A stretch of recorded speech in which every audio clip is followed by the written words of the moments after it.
80대 중반의 여성이신데요. 이분이 이제 어지럼증이 너무 심하고 두통도 심하고 머리가 막지를 않아요. 그래서 이제 쓰러질까봐 바깥 외출을 거의 못하고 계시는 분이고, 이분은 이제 어떻게 생기신 분이냐면 얼굴이 이렇게 각이 져 있고 피부가 희면서 광대뼈가 크게 발달하신 분이에요. 이제 이분은 머리가 막지가 못하고 또 이렇게 어지럽고 그래서 쓰러질까봐 외출을 못 하시는데, 이분은 또 소화기가 원래 굉장히 안 좋으신 분이에요.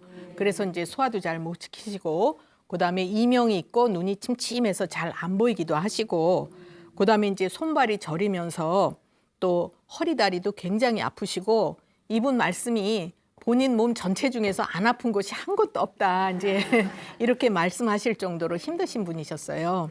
예, 이분은 이제 보통 우리가 이렇게 어지럽거나 두통이 있으면 어지러운 경우에는 대개 귀의 문제로 얘기를 하는 경우가 많아요. 그래서 뭐 이석증이라든지 달팽이관에 문제가 있다, 이렇게 얘기를 하는 경우가 많은데, 실제로는 그렇게 해서 치료를 해보면 그냥 일시적으로만 조금 괜찮거나 효과적이지 않은 경우도 굉장히 많습니다. 양방에서는 이렇게 이제 이런 증상으로 얘기를 하지만, 우리 동의보감에서는 그 어지럼증의 원인은 기가 허하든지 또는 피가 부족하든지, 또는 이제 남자분들은 콩팥의 진액이 부족하든지, 여자분들은 담화가 발생을 해서 얼굴 머리 쪽으로 오르기 때문에 두통이나 어지럼증이 온다, 이렇게 볼 수가 있습니다. 또 소화기가 약한 분들은 음식의 체도 어지럽거나 두통이 올 수가 있어요. 이런 부분들은 이제 양방에서는 잘 모르는 증상이다, 이렇게 볼 수가 있고, 어지럼증은 중풍의 또 초기 증상일 수도 있어요. 그래서 이제 어지러운 걸 그냥 넘어가면 안 돼요. 우리가 머리는 어떤 역할을 하는지 혹시 생각을 해 보셨어요? 맞습니다. 지금 이제 좋은 말씀을 하셨는데, 머리는 우리의 생각이라든지 활동을 조절하는 그런 중추 역할을 하는 곳이에요. 그래서 어지럼증이나 두통은 상당히 중요한 증상인데, 우리 주변에서 보면 두통이나 어지럼증이 있을 때 그냥 진통제 정도 드시고 넘어가거나, 또는 이제 어떤 분들은 또 병원에 가서 이렇게 검사를 하기도 해요.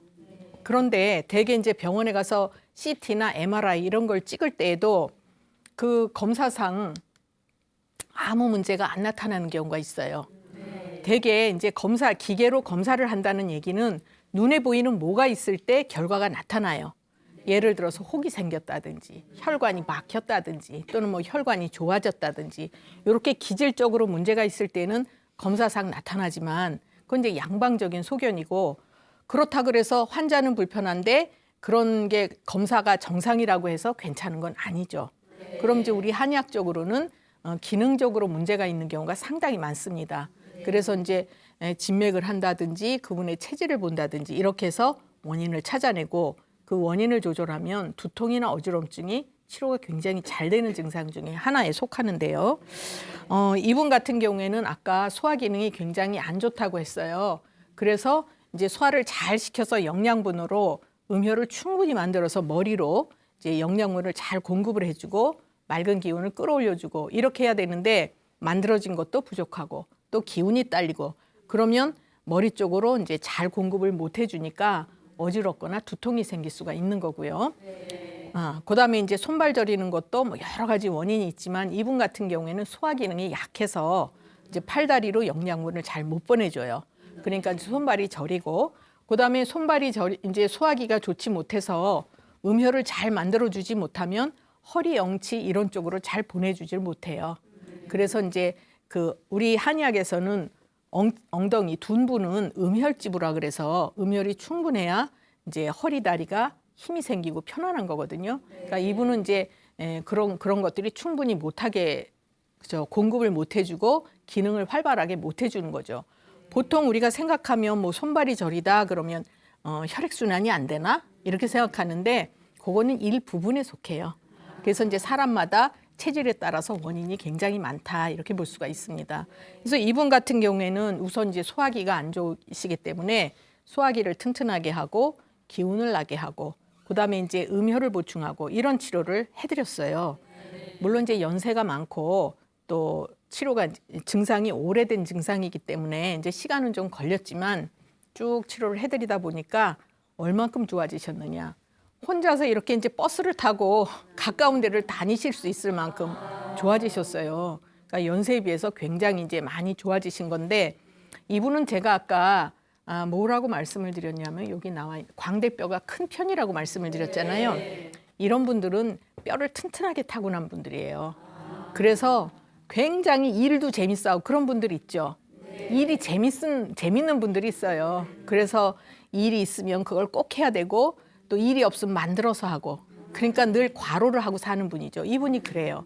그러니까 체력은 약한데도 늘 과로를 하고 있기 때문에 이런 분들이 몸이 조금 좋아지면 무슨 문제가 생기냐면요. 몸을 아끼지 않아요.